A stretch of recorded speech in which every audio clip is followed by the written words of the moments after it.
नमस्कार दोस्तों, target with PS Parihar channel में आपका स्वागत है। इस चैनल के माध्यम से आप लोगों को विद्यार्थी जीवन से संबंधित सभी सूचनाएं प्रदान की जाती हैं, खास तौर से शिक्षक भर्तियों की। उसी क्रम में आज की इस वीडियो में हम लोग बात करेंगे माध्यमिक शिक्षा सेवा चयन बोर्ड की भर्ती टीजीटी और पीजीटी की। तो वीडियो को जल्दी से लाइक कर दें, शेयर कर दें। जिन छात्रों ने चैनल को अभी भी सब्सक्राइब ना किया हो तो जल्दी से सब्सक्राइब कर लें, ताकि आप लोगों को भी सभी प्रकार की ऑथेंटिक अपडेट्स सबसे पहले मिलती रहें। पिछले 10 दिन से लगातार विद्यार्थी परेशान है माध्यमिक शिक्षा सेवा चयन बोर्ड की भर्ती टीजीटी पीजीटी के आवेदन के लिए।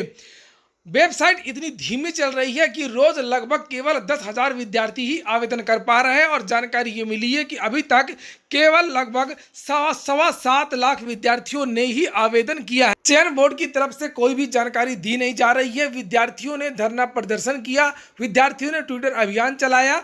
उसके बाद 10 दिन की जो अवधि है वो बढ़ा दी गई है, और अब वो 10 दिन की जो अवधि बढ़ाई गई थी 21 तारीख को वो अवधि भी अब समाप्त हो रही है। लेकिन सर्वर अभी भी चयन बोर्ड का काम नहीं कर रहा है, और विद्यार्थियों को रात रात भर जगना पड़ रहा है।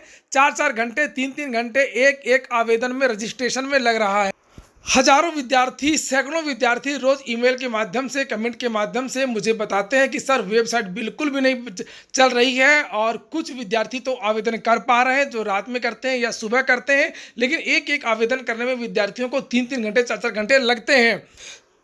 चयन बोर्ड की तरफ से जानकारी ये दी गई थी कि नया सर्वर परचेज किया गया है 1.5 करोड़ रुपए में, और 2-3 दिनों में यानी कि मंगलवार से जो सर्वर है वो एक्टिवेट हो जाएगा। 72 घंटे का समय लगता है एक्टिवेट होने में, और उसके बाद से वेबसाइट चलने लगेगी। सर्वर जो नया सर्वर है वो काम करने लगेगा, लेकिन पता नहीं क्या है कि अभी तक ना तो सर्वर काम कर रहा है, ना ही चयन बोर्ड की वेबसाइट काम कर रही है।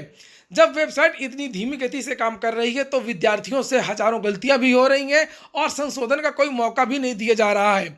जब आवेदन में कोई भी त्रुटि अगर हो गई तो विद्यार्थियों को फिर से केवल दोबारा और दोबारा आवेदन करने का ही विकल्प बचता है।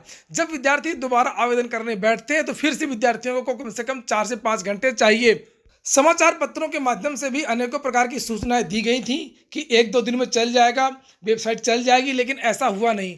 फिर से आज के समाचार पत्रों के माध्यम से ये जानकारी दी गई है कि शासन ने तलब किया है चयन बोर्ड को। शासन खफा है, चयन बोर्ड की जो प्रक्रिया है आवेदन की उससे शासन नाराज है, और जो चयन बोर्ड है उसने पूरी जिम्मेदारी है और वो एनआईसी को थोप दी है, और कहा कि ये पूरी गलती हमारी नहीं है, ये एनआईसी की है। हमने तो सब कुछ बना करके दे दिया है, एनआईसी ही आवेदन नहीं ले पा रहा है, एनआईसी वेबसाइट अपडेट नहीं कर पा रहा है, एनआईसी जो सर्वर है वो अपडेट नहीं कर पा रहा, तो हम क्या करें। लेकिन बात आवेदन की नहीं है। चयन बोर्ड की सारी चीज़ें ऐसी ही होती हैं, चाहे वो आवेदन में संशोधन हो। जब अक्टूबर के महीने में आवेदन आया था नवंबर में, तब भी उसमें एक छोटा सा संशोधन करना था। तदर्थ जो शिक्षक थे उसमें जो उनका नंबर था उसमें बदलाव करना था, उनको बराबर नंबर देने थे, और एक विषय जोड़ना था जीव विज्ञान।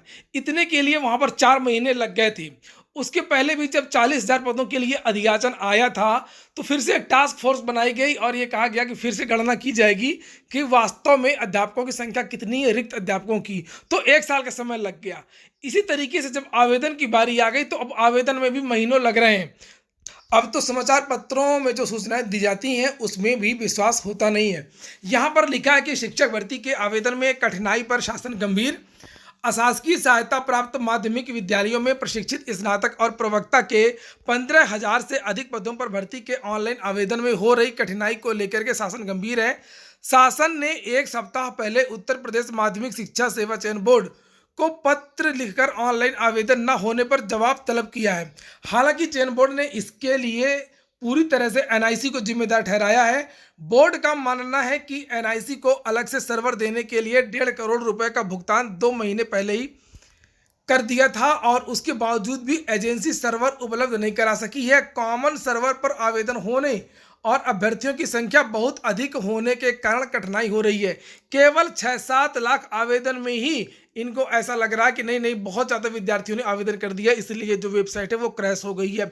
अरे बहुत सारे आवेदन विद्यार्थियों ने इसके पहले भी किए हैं। यूपीएससी की वेबसाइट में कुछ नहीं हुआ था जब 14 लाख विद्यार्थियों ने वीडियो के लिए आवेदन किया था। टीईटी में 10 लाख विद्यार्थी आवेदन करते हैं, तब वेबसाइट में कुछ नहीं होता है। आखिरकार चयन बोर्ड की वेबसाइट ही कैसे उड़ जाती है इतनी जल्दी।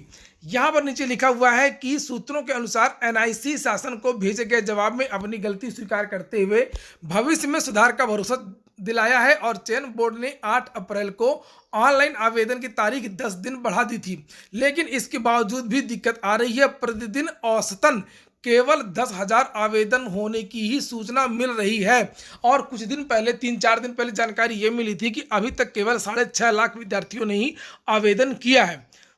तो इस तरीके से लगभग कम से कम 4 या 5 लाख विद्यार्थी आवेदन से वंचित हो जाएंगे अगर इसकी जो लास्ट डेट है वो बढ़ाई नहीं जाती है। इसी को लेकर के और भी समाचार पत्रों में सूचना है कि अंतिम तिथि बढ़ाने के बाद भी नहीं दूर हुई आवेदन की परेशानी।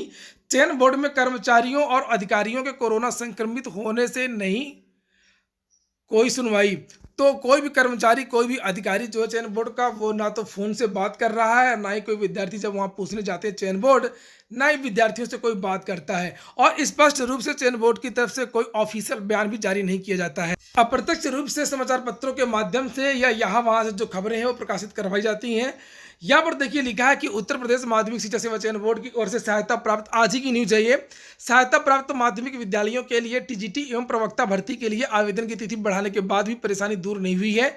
अभ्यर्थियों का कहना है कि चयन बोर्ड ने आवेदन की तिथि तो बढ़ा दी, लेकिन सर्वर एवं वेबसाइट की समस्या का समाधान नहीं किया गया।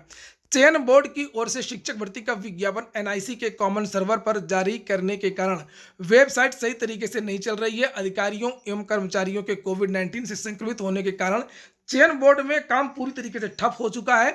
अभ्यर्थियों की सुनवाई करने वाला कोई नहीं। मैं आपको एक बात बता दूं कि जो भी विद्यार्थी कमेंट करके पूछ रहे हैं या कह रहे हैं कि सर वो हम लोग आवेदन नहीं कर पा रहे हैं या बहुत सारी समस्याएं हैं, कि सभी विद्यार्थियों को आवेदन का मौका देना होगा चयन बोर्ड को। और बस आपको एक काम करना है कि आप लोगों को एकजुट रहना होगा, विश्वास जताना होगा और वीडियो को आप लोग शेयर करते रहें, इस तरीके के वीडियोस को, ताकि जो चयन बोर्ड की जो कार्यप्रणाली है उसके बारे में शासन जान सके, दुनिया जान सके कि उत्तर प्रदेश में एक इस तरीके का भी चयन बोर्ड है जिसमें एक एक संशोधन के लिए, एक एक कार्य के लिए महीनों लगते हैं। और डेट तो फिर से बढ़वाई जाएगी और इनको अपनी जो वेबसाइट है उस पर सुधार भी करना होगा। फिलहाल नीचे देखते हैं क्या लिखा हुआ है कि पूरा ऑफिस जो है कोरोना से संक्रमित हो चुका है, चयन बोर्ड पूरा। और यहाँ पर लिखा है कि अब अभ्यर्थी साइबर कैफे में जाकर के ऑनलाइन आवेदन करने से बच रहे हैं, चूँकि साइबर कैफे में भी खतरा है इस समय कोरोना का। नीचे लिखा कि 21 अप्रैल तक आवेदन नहीं कर सके तो अवसर खत्म हो जाएगा। अवसर खत्म नहीं होगा और अभ्यर्थियों ने आवेदन की तिथि दोबारा बढ़ाने के साथ ही शिक्षक भर्ती के लिए अलग सर्वर बनाने और वेबसाइट की समस्या दूर करने की मांग की है। टीजीटी प्रवक्ता के अभ्यर्थियों का कहना है कि जब पूरा सिस्टम ठप पड़ा है तो ऐसे समय में आवेदन करना भी खतरे से खाली नहीं होगा। बहुत सारे लोगों के यहाँ पर नाम भी लिखे हुए हैं और नीचे लिखा हुआ है कि विद्यार्थियों ने मांग की कि आवेदन की जो तिथि है वो फिर से बढ़ाई जानी चाहिए। और बहुत सारे विद्यार्थी ये भी पूछ रहे थे कि क्या टीजीटी पीजीटी की जो भर्ती है वो 31 जुलाई तक पूरी हो जाएगी। तो ये जो आप लोग देख रहे हैं ना कि विज्ञापन में 2 साल लगा देना, 4 साल बाद विज्ञापन जारी होना, संशोधन में 4 महीने लगना, वेबसाइट पे बार बार वेबसाइट का नहीं चलना, सर्वर का बहाना, कभी क्रैश हो जाना, ये सब बातें जो भी चल रही हैं ये केवल भर्ती को लंबा खींचने के लिए चल रही हैं। और ये एक चाल है उत्तर प्रदेश सरकार की और चयन बोर्ड की कि ये जो भर्ती है वो इस साल पूरी ना हो पाए। और मैं गारंटी के साथ कह सकता हूँ कि ये जो भर्ती है चयन बोर्ड की जुलाई 2021 में 31 जुलाई तक जो सुप्रीम कोर्ट में इन्होंने हलफनामा दिया था ये पूरी नहीं हो पाएगी और परीक्षा भी नहीं हो पाएगी। और चयन बोर्ड क्या करेगा, माध्यमिक शिक्षा सेवा चयन बोर्ड फिर से जो ये सब बातें हैं वो कह देगा कि वेबसाइट सही नहीं थी या कोरोना था या इसके पास बहाने बहुत सारे हैं और ये बहाने लगा देगा। और जिसे पंचवर्षीय योजना कहा जाता है ना चयन बोर्ड को कि ये पंचवर्षीय योजना है। और तो ये भर्ती भी आपकी जो 2021 में जो आवेदन लिए जा रहे हैं इसकी भी योजना वही है कि ये भर्ती किसी तरीके से पंचवर्षीय योजना में ही तब्दील हो जाए। चूंकि इस भर्ती में मुकदमे भी बहुत सारे हैं। मैं आपको हतोत्साहित नहीं कर रहा हूँ, मैं आपको जगा रहा हूँ कि आप लोग सचेत होइए। चुपचाप पढ़ने से भी काम चलेगा नहीं। जब तक आप लोग संगठित नहीं होंगे, वीडियो को शेयर नहीं करेंगे और चयन बोर्ड के खिलाफ नहीं खड़े होंगे तब आप लोग केवल पढ़ाई करेंगे, भर्ती कंप्लीट जल्दी नहीं होगी। अभी तो इस भर्ती में मुकदमे भी बहुत सारे हैं तदर्थ शिक्षकों को लेकर के, जिसका विवाद खुद चयन बोर्ड ने ही खड़ा किया है। तदर्थ शिक्षकों से प्रेम की वजह से तदर्थ शिक्षकों ने लखनऊ खंडपीठ में केस भी किया है, उसको लेकर के भी देखना है कि क्या होता है क्या। और चयन बोर्ड ने खुद ही पूरी फील्डिंग लगा दी है इस भर्ती को रोकने के लिए।